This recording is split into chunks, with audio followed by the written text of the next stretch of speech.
This is what democracy looks like. Not Detroit's elections, but those who are fighting for the right to vote and the right to a vote that we can trust, which is accurate, secure, and just. We need to count every vote and make sure that every vote counts. And that means we have to put an end to this de facto Jim Crow election system. That is why Detroit is a hot mess. Because this dysfunction in our elections flows downhill. It flows to communities that do not have resources in our schools, but do not have resources in our ballot places, in our elections departments, so that the equipment that is used is prone to break. It's likely to break. And it's not just these 87 scanners that failed in Detroit on election day. This is not the exception. What the U.S. Civil Rights Agency tells us is that this actually is the rule, not the exception. And in fact, they said that if you live in a community of color, the odds of your vote getting misread or going unread or being thrown into the garbage can is actually increased 900%, that your vote is going to be basically thrown away. And in an election where we started out knowing that there were these 75,000 blank votes that didn't have a recording in the presidential slot, it was a red flag to start with. This is a sky-high number, far higher than anything that has ever been seen before in the state, and really raised questions. And when we tried to answer those questions, you see what we got. We asked, do we have a voting system we can trust? No. And we got a resounding no. We do not have a voting system we can trust. Counted ballots the night of the election at the polling place where the ballot is cast. We absolutely do. All right. So we need a voting system that does have integrity. We need the hand-marked paper ballot. We need either to hand count it, or some say to count it with the machines. But if we do that, we must then have audits. Let's have a debate afterwards, okay? I think I'm going to make some remarks if you don't mind. So, we need to speak to what just happened and what we need to do about it. So that means getting rid of the electronic voting machines, which I understand are already gone, and that's a first step. But we have to be very sure that if we are using scanners, we need to be cross-checking them. We need automatic audits. And, I think this debate can go on. Actually, there is a legitimate debate here about whether they, in fact, should be hand-counted or whether they should Yes, there's a big problem with the absentee ballots and all the rest. So we can come to that, too, in a moment. But there is a legitimate debate as to whether we hand-count them or we count them with machines with audits to make sure that those counts are accurate, and we need to have automatic recounts. We shouldn't have to hold a bake sale on steroids and raise millions of dollars in order to have the assurance that our vote actually counts. Our voting system, as described by one of the federal judges who reviewed this case in the 6th District Court of Appeals, what he said was that this is the bedrock foundation of our democracy, that the recount is about ensuring our right to vote, that this is about ensuring we have a right to vote, and that we have a right to be assured that that vote is actually accurate and correct. Let me say a word about how much this costs, because it's outrageous how much this costs. We paid about $1 million in order for the right to recount, but then we were told that if we actually got the recount, it was going to be another $1 million or maybe another $5 million. Like in Wisconsin, where we started off at 1.1 million and it was raised to 3.5 million. So it's not only, this is economic extortion. This is extortion. And we were also told that we would have to pay it. That is, we who undertook this recount would have to pay it retroactively if it went through. We were also threatened with that, with a potential $1 or $5 million fine after the fact, a retroactive fine. And then you have the issue of cronyism, which cronyism and a political house of horrors going on here, where you have judges who are in the inner circle, two of the Supreme Court judges, in fact, who are on Donald Trump's short list of potential appointees to the Supreme Court of the United States. You had the Attorney General of Michigan filing lawsuits to try to stop this case. In the 3 states where we filed recounts, we had Donald Trump, we had his super PACs, we had the Republican Party. They were pulling out all the stops, and you have to ask, why were they doing this? Even George Bush did not do this. George Bush did not try to obstruct. I mean, the Supreme Court did his work for him, but he did not. He was not in there fighting to save his neck. So you have to ask, what is Donald Trump afraid of? That's right. That's right. What is he afraid of? He does not. Either he does not have faith in democracy, or he does not believe that he actually won this election, or he would not be trying to stop the vote. When we undertook this vote count, this recount, we didn't know who the winner was in Michigan at the time. The votes were still being counted, and it was not finally declared.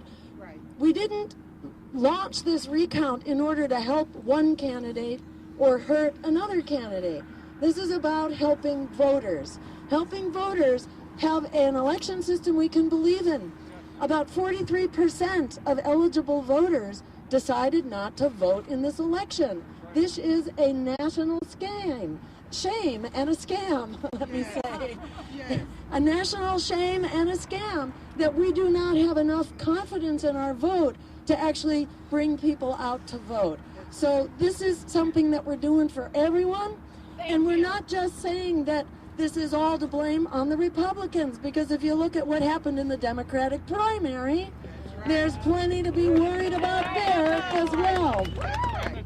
And let me add that if Hillary Clinton had stepped up to the plate and had not basically thrown in the towel here, then if she had filed for a recount, she would have been acknowledged by the court. They said that I didn't have standing because I wasn't going to win. Well, actually, I think that actually gives me a lot of standing, because I don't have a skin in this game except what we all have in this game. All of us are at risk. But Hillary Clinton could have done it with the existing flawed laws. She could have assured the people of Michigan that you can have confidence in this vote, or maybe you can't. But she could have found out, and she didn't. So, you know, there's plenty of blame here to go around among the political parties, and this is about standing up for all of us. Going forward, we're going to keep up the fight. We may be moving out of the court of law, but we're moving into the court of public opinion. And public opinion is that we deserve a democracy. And there are many steps to that democracy. We see a lot of voter suppression in this preferential failure of voting infrastructure, preferential failure in oppressed communities. So voter suppression is happening in the counting or the not counting of the vote, but voter suppression also happens before you even get to the voting place. Millions of voters. And I want to give a shout out here for Greg Palast, who's done so much to help draw attention and shine daylight on the incredible obstruction of the right to vote, particularly through this thing called interstate cross-check that essentially can wipe your name off the voter rolls just because you happen to have a common last name among Latinos or among African Americans. It's absolutely unjust and outrageous, and it's believed to have prevented potentially millions of people from voting. So we need to be united across the many links in this chain that suppresses our vote. And that means in the voting, the lack and the assault on voting integrity itself. It means the suppression of voters before you even get to the polls. Also, we not only have a right to vote, but we have a right to know who we can vote for.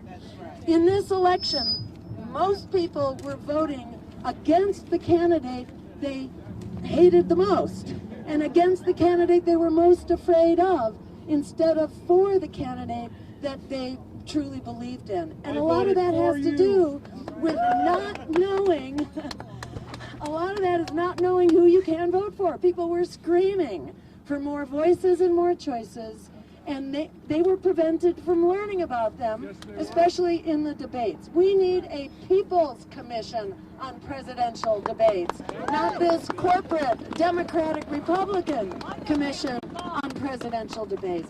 That doesn't mean we have 20 candidates on the stage. It means if you are on the ballot in enough states that you could actually win it as a candidate, people deserve to know about you as a choice.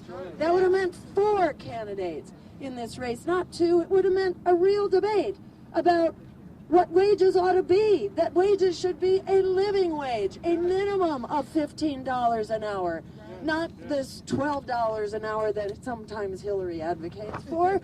We needed to have a real debate about living wages. We needed a real debate about health care.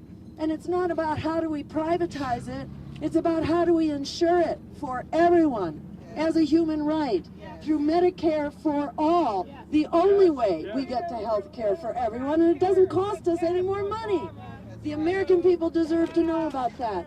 They deserve to know, we deserve to know, that more than half of our discretionary budget is being squandered on these outrageous wars for oil that are not making us safer, they're making us less safe.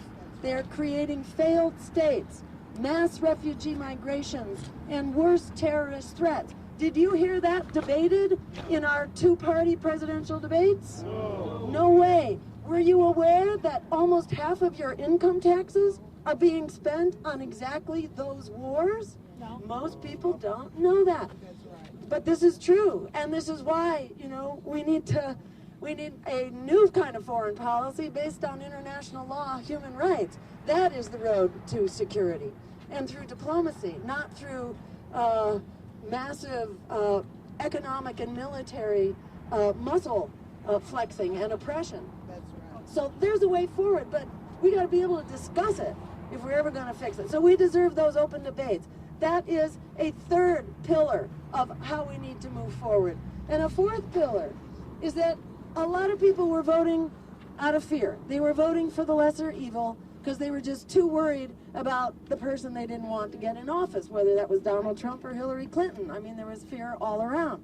We deserve a voting system where we can bring our values to our vote. If we're just voting against the person we hate the most, or the person we're most scared of, you know, that's not what democracy looks like.